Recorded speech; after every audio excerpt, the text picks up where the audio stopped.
កាលពីម្សិលមិញខ្ញុំបានផុសវីដេអូពីមុខម្ហូបពិសេសមួយមុខនេះគឺពងទាស្ងោរជាមួយនឹងទឹកជ្រលក់ទឹកត្រីហើយក៏មានអូនពីរបីនាក់ដែរគាត់បានខមមិនសួរពីរបៀបធ្វើទឹកជ្រលក់ទឹកត្រីសម្រាប់ញ៉ាំជាមួយនឹងពងទាស្ងោរហ្នឹងហើយថ្ងៃនេះគឺថាខ្ញុំឆ្លៀតមកធ្វើបង្ហាញជូនអូនទាំងអស់គ្នាតាមសំណុំពរតែម្ដងចាឥឡូវនេះគឺខ្ញុំចាប់ផ្ដើមមកដាក់ស្ងោរពងទាសិនខ្ញុំដាំទឹកឲ្យពុះដាក់ពងទាស្ងោររយៈពេល7នាទីដើម្បីឲ្យពងទានឹងវានៅជាប់ភ្នៅញ៉ាំទៅបានល្មួតឆ្ងាញ់ហើយដាក់ស្ងោរវាចោលម្ល៉េះសិនទៅខ្ញុំងាកមកហាន់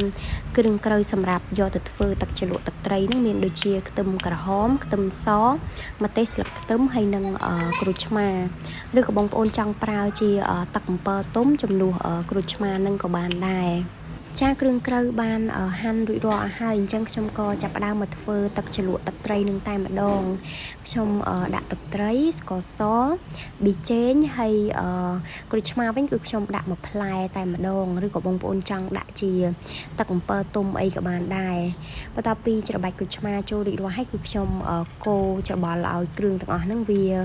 រលាយសព្វចូលជាតិគ្នាល្អសិនណាហើយបន្ទាប់មកដាក់ខ្ទឹមសខ្ទឹមក្រហមម្ទេសហើយនិងស្លឹកខ្ទឹមចូលទៅហើយយើងកូរឲ្យវាចូលជាតិគ្នាសព្វម្ដងទៀតហើយចំពោះរសជាតិប្រៃផ្អែមជូរហឹរអីហ្នឹងបងប្អូនភ្លក់ទៅតាមចំណង់ចំណូលចិត្តទៅចាឥឡូវនេះទឹកជ្រលក់ទឹកត្រីរបស់ខ្ញុំបានធ្វើឲ្យរួចរាល់លើតំណងដែរអត់បងប្អូនហើយពងទាដែលខ្ញុំបានដាក់ស្ងោរមុនហ្នឹងគឺថាគ្រប់7នាទីហើយអញ្ចឹងខ្ញុំក៏ស្រង់វាយកមកត្រាំជាមួយនឹងទឹកត្រជាក់បែបហ្នឹងដើម្បីឲ្យ